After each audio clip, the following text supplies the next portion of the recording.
We did a lot of filming in Vienna because, with the production company I was with, because you couldn't identify the architecture. They didn't want to go national. And we did several people's homes. And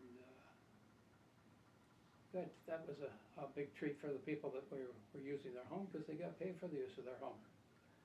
It's a good deal. Yeah. So would that be for the documentaries, or would that be for...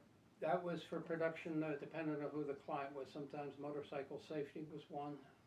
AAA was another. We used a Vienna police cruiser and an actor as a Vienna policeman for a AAA film about school crossing kids at the school patrols.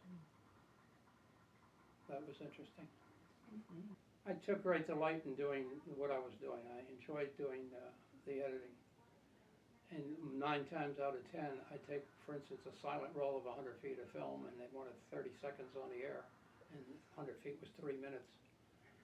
And that's the ones that I can knock out in a hurry.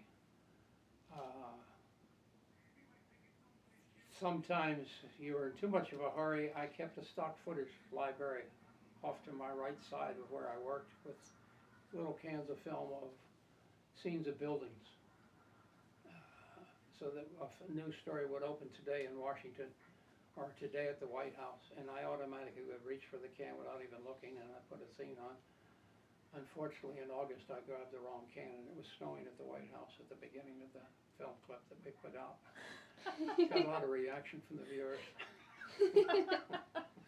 That's great. That was one of many. We were speaking of snow, we were contracted to do a promotional film about the Gaslight Club that was coming to Washington, and they set up Christmas in July, and I drove a convertible with the top down as the young ladies came out in their scant attire to throw snowballs at me, going down 16th Street near the White House. Oh, wow.